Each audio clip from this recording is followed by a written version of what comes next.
Hello students. बच्चों, last 2 videos में हमने spermatogenesis and hormonal feedback of spermatogenesis की सारी डिटेल्स आपको बता दी थी, ठीक है ना। तो आज का जो हम लोग का वीडियो है उसमें हम लोग का एक छोटा सा टॉपिक है, दैट इज स्पर्म, मतलब स्ट्रक्चर ऑफ स्पर्म। स्पर्म के ओवरऑल स्ट्रक्चर की बात करेंगे, बहुत छोटा सा टॉपिक है। एनसीईआरटी में जो पॉइंट दिए हुए बस आपको उन्हीं के थ्रू जाना है और कुछ नहीं है इसमें। तो आप देख सकते हैं कि जो स्पर्म है, the whole morphology of sperm, पूरी मॉर्फोलॉजी में आप देख सकते हो sperm is differentiated into 4 part. अभी 4 पार्ट कौन से? तो जो सबसे इसका प्रोमिनेंट पार्ट है आगे वाला हिस्सा, that is called head. And head के बाद एक छोटा सा पोर्शन है, हेड के बाद एक छोटा सा पोर्शन है, that is called neck. Neck के बाद क्या आ रहा है? Middle piece. And middle piece के बाद क्या आ रहा है? टेल आ रहा है। तो आप देख सकते हो यहाँ से लेकर के ये पूरा यहाँ तक ये क्या हो गया? ये हेड। एंड हेड के बाद ये छोटा सा पोर्शन बीच में जो ग्रूव टाइप का आप देख रहे हो, दिस इज कॉल्ड नेक। और नेक वो पोर्शन है जो हेड और मिडिल पीस को आपस में क्या कर रहा है? ये कनेक्ट करने का काम कर रहा है। तो देखिए ये मिडिल पीस है, ये मिडिल पीस है जिसमें माइटोकॉन्ड्रियल स्पाइरल ये पूरा प्रेजेंट है, ठीक है। एंड साथ ही यहाँ पर जो बेसल बॉडीज है उनसे एराइज होकर के ये एक्सियल फिलामेंट पूरे स्पर्म की जो मिडिल पीस है, मिडिल पीस से लेकर के पूरे टेल तक ये फैले हुए। तो ये क्या है? ये हो गया आपका एक्सियल फिलामेंट, ठीक है। तो ये जो पूरा पोर्शन है जिसमें एक्सियल फिलामेंट, बेसल बॉडी और जो आपका ये माइटोकॉन्ड्रियल स्पाइरल प्रेजेंट है, ये पूरा पोर्शन क्या हो जा रहा है? ये हो जा रहा है मिडिल पीस। तो मिडिल पीस और हेड को आपस में कनेक्ट करने के लिए छोटा सा पोर्शन जो प्रेजेंट है वो क्या है? नेक।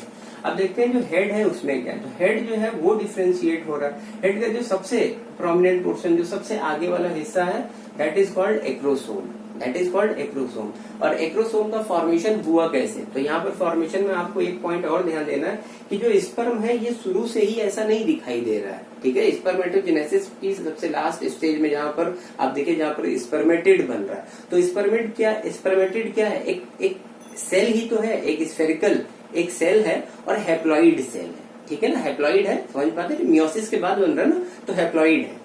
अब अगर वो हैप्लॉइड है तो ऑब्वियसली स्पर्म भी क्या होगा? हैप्लॉइड होगा। और इससे भी आपको याद रखेंगे भाई गैमीट है, तो गैमीट क्या होता है? हैप्लॉइड ही होते हैं मोस्टली, ठीक है। आपको ये याद रखना है पॉइंट।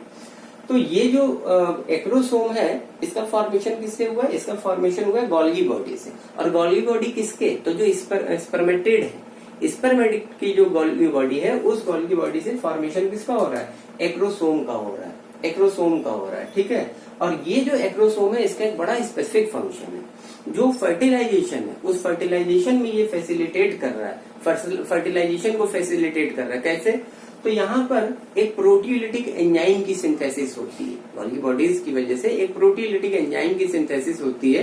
ये एक प्रोटीन डाइजेस्टिव एंजाइम है जिसको हाइल्यूरोनिक एसिड या हाइल्यूरोनिडेज कहा जाता है। क्या बोलते हैं? हाइल्यूरोनिडेज, ठीक है। ये पॉइंट याद रखेंगे, एनसीईआरटी में यही पॉइंट दिया।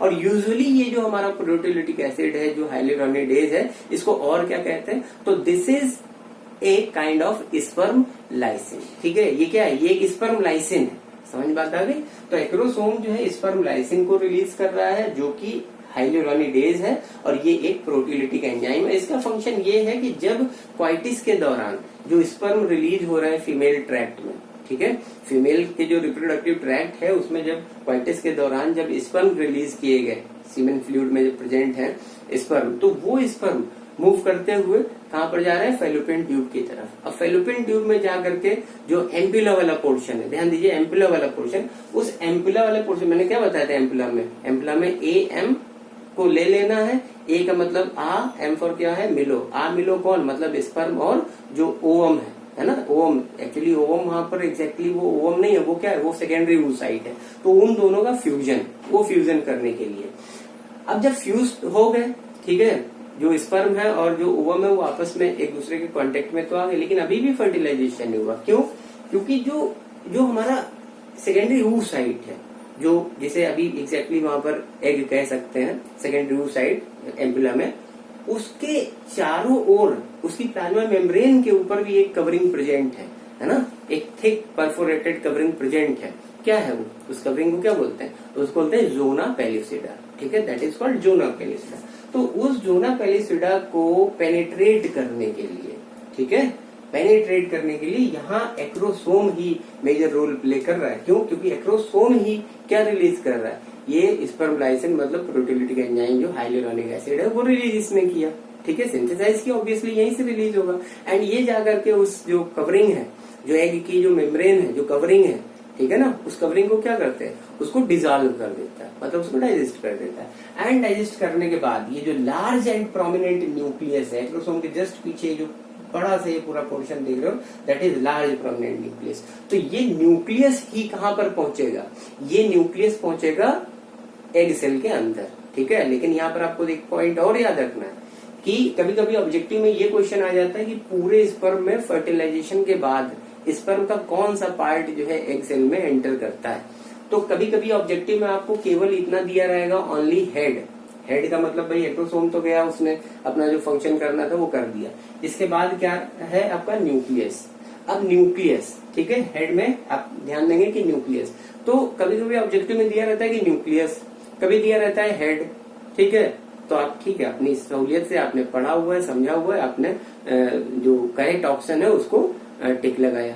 लेकिन कभी कभी एक पॉइंट ये भी दिया रहता है कि nucleus with proximal centriole, nucleus and proximal centriole, है ना, ये पॉइंट दिया रहेगा। तो यहाँ पर आपको ध्यान देना है कि जो एग सेल है, उस एग सेल के अंदर फर्टिलाइजेशन के बाद ये न्यूक्लियस और जो प्रॉक्सिमल सेंट्रियोल है ये एंट्री करते हैं, ठीक है। क्योंकि जब प्रॉक्सिमल सेंट्रियोल एंट्री करेगा न्यूक्लियस के साथ, तो उसका बड़ा फायदा ये मिलेगा फर्टिलाइजेशन में कि जो न्यूक्लियस है, ठीक है, हैप्लॉइड न्यूक्लियस है, और जो एग सेल है उसका भी न्यूक्लियस हैप्लॉइड है। हैप्लॉइड मिल करके क्या हो गए, डाइप्लॉइड हो गया, मतलब जाइगोट बन गया, और जाइगोट का न्यूक्लियस डाइप्लॉइड है, ठीक है। लेकिन अब जाइगोट में क्लीवेज करना है, और आपको पता होना चाहिए जो एनिमल सेल है उसमें जो डिवीजन है, मतलब जिसको हम यूजुअली क्या बोलते हैं, सेल डिवीजन, जो सेल डिवीजन है तब तक नहीं होगा जब तक कि वहां पर सेंट्रियोल ना मौजूद हो। और आपको याद रखेंगे कि जो एग सेल है, एग सेल जो है उसमें सेंट्रियोल नहीं प्रेजेंट है, एग सेल में सेंट्रियोल नहीं प्रेजेंट है बेटा। सेंट्रियोल किस में प्रेजेंट है, तो सेंट्रियोल देखिए यहाँ पर प्रेजेंट है, जो नेक रीजन है ना स्पर्म का जो देखिए ना नेक रीजन है, इस नेक रीजन में दो सेंट्रियोल प्रेजेंट होता है। एक हो गया आपका प्रॉक्सिमल सेंट्रियोल, प्रॉक्सिमल का मतलब आगे वाला, और एक हो गया डिस्टल सेंट्रियोल मतलब पीछे वाला। अब आगे और पीछे वाले का मतलब क्या है जरा समझो। ये जो हेड है इसमें न्यूक्लियस के जस्ट नीचे यहाँ पर ये जो देख रहे हो ना है, और इसके जस्ट पीछे ये जो पॉइंट बने हुए हैं, दो पॉइंट यहाँ पर दिखाई दे रहा है। तो ये जो है यही क्या है, ये वाला जो सेंट्रियोल ये आगे रखा हुआ है और ये पीछे रखा हुआ है, इसलिए आगे वाले क्या कहा गया, प्रॉक्सिमल सेंट्रियोल, और जो पीछे वो कौन हो गया, डिस्टल सेंट्रियोल, ठीक है, समझ पाता भी। तो प्रॉक्सिमल सेंट्रियोल का तो फंक्शन ये है कि वो अलोंग विद न्यूक्लियस के साथ ही एग सेल में एंट्री ले रहा है, और न्यूक्लियस जब स्पर्म का न्यूक्लियस जाकर के एग सेल के न्यूक्लियस के साथ फ्यूज हो गया तो जाइगोट बन गया, ठीक है, फर्टिलाइजेशन हो गया। लेकिन अब जाइगोट में क्लीवेज स्टार्ट होना है, तो वो जो फर्स्ट क्लीवेज है जाइगोट में, माइटोटिक डिवीजन होता है, याद रखेंगे, जो फर्स्ट क्लीवेज है उस क्लीवेज को, ठीक है, फैसिलिटेट करने के लिए जरूरत किसकी है, जरूरत है एक सेंट्रियोल की। तो वो सेंट्रियोल कौन सा है, वो सेंट्रियोल स्पर्म से ही पहुंचता है एग सेल में, और वो सेंट्रियोल कौन सा है, प्रॉक्सिमल सेंट्रियोल, ठीक है। अब डिस्टल सेंट्रियोल को समझ लेते हैं कि डिस्टल सेंट्रियोल क्या कर रहा है। तो ये जो डिस्टल सेंट्रियोल नेक रीजन में ही है, आपको याद रखना है, ये डिस्टल सेंट्रियोल आगे चल करके फॉर्मेशन करेगा किसका, इस पूरे स्पर्म की मॉर्फोलॉजी में ही आपको याद रखना है कि जब स्पर्मेटिड से स्पर्म का क्या हो रहा था, डिफरेंशिएशन हो रहा था, तो उसी दौरान ये जो हमारा डिस्टल सेंट्रियोल है इसने बेसल बॉडीज बनाए, इसने क्या बनाया, बेसल बॉडीज, और इन्हीं बेसल बॉडीज से अब ये माइक्रोफिलामेंट कनेक्ट हो रहा है। माइक्रोफिलामेंट जो है यहाँ पर आपको याद रखना है, यही एक्सियल फिलामेंट है, ये माइक्रोफिलामेंट का पूरा अरेंजमेंट है, इनको कलेक्टिवली एक्सियल फिलामेंट बोला गया। और ये क्या है, ये 9+2 माइक्रोफिलामेंट ट्यूबुलर सिस्टम है। This is 9+2 microfilament tubular system. 9+2 का मतलब ये हो गया कि जैसे 9 फिलामेंट आपको याद रखना है कि इस तरीके से पेरीफेरल पार्ट में होंगे, ये जो पूरा पेरीफेरल पार्ट है यहाँ पर 9 फिलामेंट होंगे, और बीच में यहाँ पर 2 फिलामेंट ऐसे अरेंज हो रहे होंगे, तो बीच में 2 है और पूरे इस पेरीफेरल पार्ट में 9 फिलामेंट अरेंज हो रहा है। तो ये जो फिलामेंट है ये इस तरीके से एक वर्टिकल मैनर में यूं अरेंज हो रहा है, और पूरे पूरे डिस्टल जहां पर हमारा सेंट्रियोल था वहीं पर बेसल बॉडीज का फॉर्मेशन हुआ ना, डिस्टल सेंट्रियोल नहीं बेसल बॉडीज का फॉर्मेशन किया। तो यहां से लेकर के ये जो पूरे एक्सियल फिलामेंट है ये पूरा मिडिल पीस को पार करते हुए अल्टीमेटली कहां तक पहुंच रहे हैं, ये अल्टीमेटली जो हमारा टेल है, टेल के एंड पीस तक पहुंच रहा है। अब देखो टेल का एंड पीस, ठीक है, तो मतलब कि जो हमारा टेल है, स्पर्म का जो टेल है, उस टेल को भी दो पार्ट में डिफ्रेंशिएट किया गया।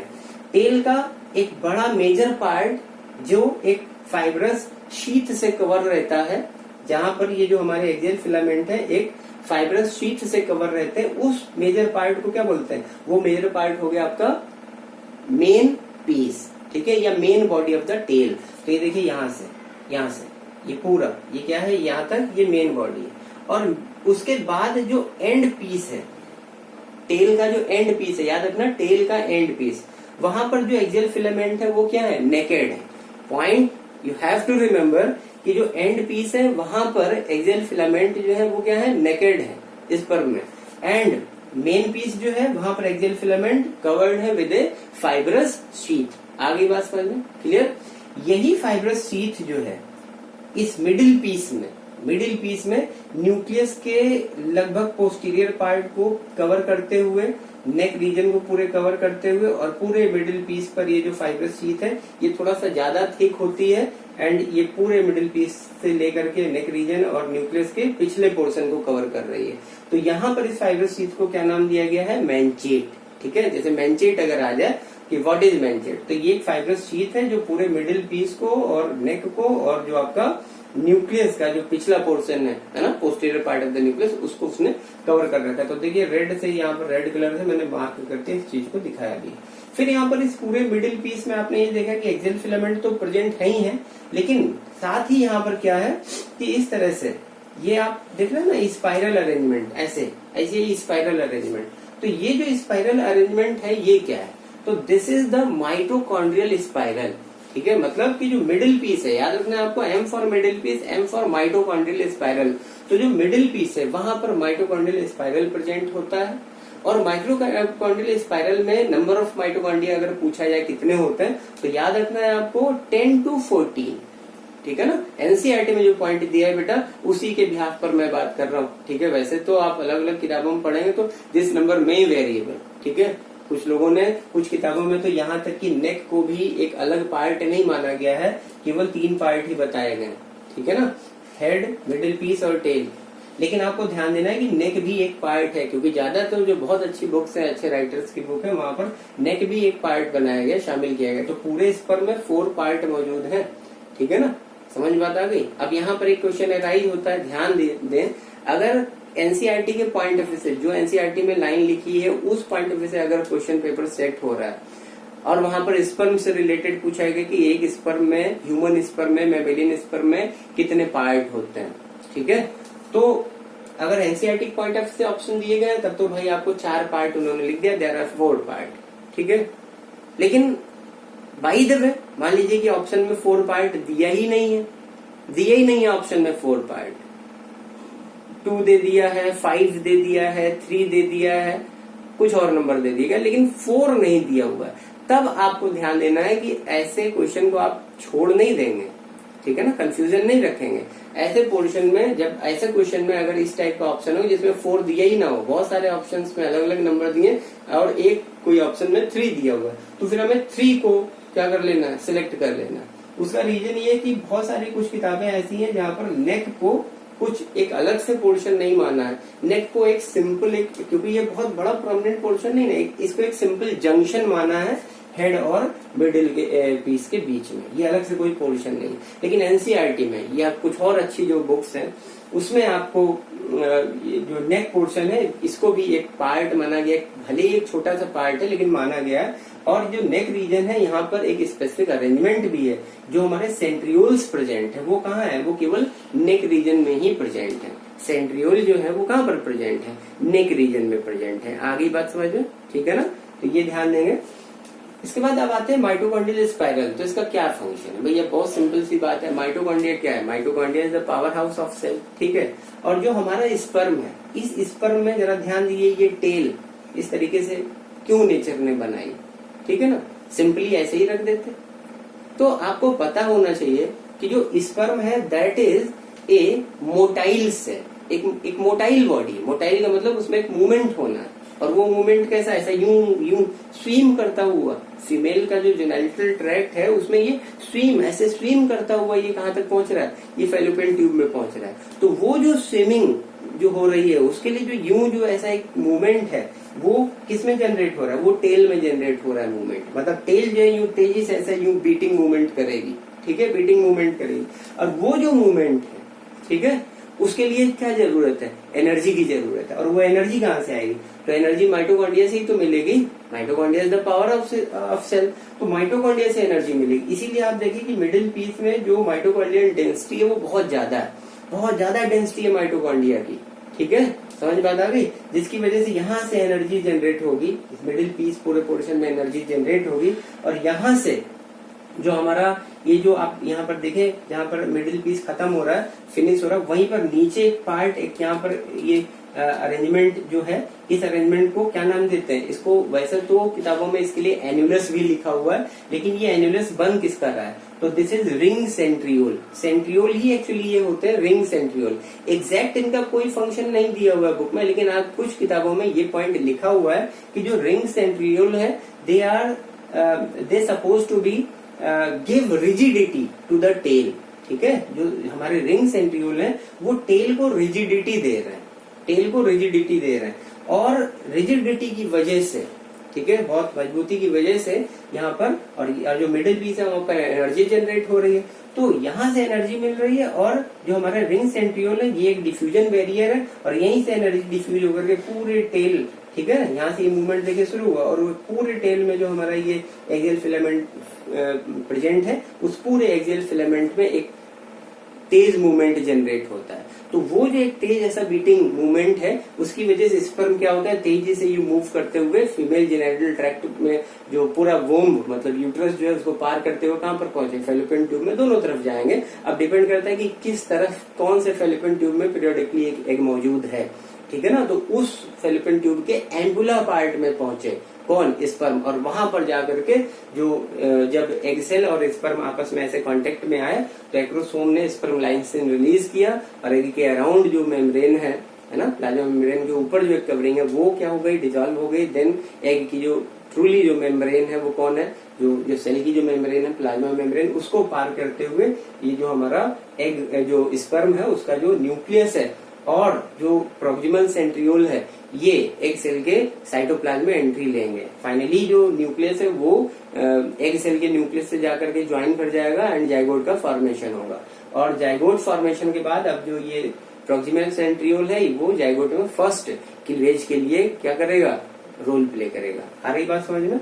तो ये स्पर्म का पूरा बेटा डिटेल स्ट्रक्चर है, इसको आप अच्छे से समझिए, बुक में समझिए, एंड रिलेटेड जो भी क्वेश्चंस हो प्लीज उनको सॉल्व करो, ठीक है। यहाँ पर एक पॉइंट और बता दें कि आपने लीवेनहुक का नाम सुना होगा, है ना। लीवेनहुक क्या कहा जाता है उन्हें बोला जाता है फादर ऑफ माइक्रोबायोलॉजी, ठीक है। सबसे पहले यही वो साइंटिस्ट थे जिन्होंने एलाइव सेल्स को देखा, जिसमें कई तरीके के सेल्स थे, उन सेल्स में स्पर्मेटोजोआ भी एक सेल्स थे, ठीक है ना। तो क्वेश्चन जनरेट होता है कि कौन है या किन साइंटिस्ट ने सबसे पहले स्पर्मेटोजोआ या स्पर्म को देखा। तो यहाँ पर आपको ध्यान देना है, मैमेलियन स्पर्म या ह्यूमन स्पर्म को सबसे पहले जिन साइंटिस्ट ने देखा वो लीवेनहुक है।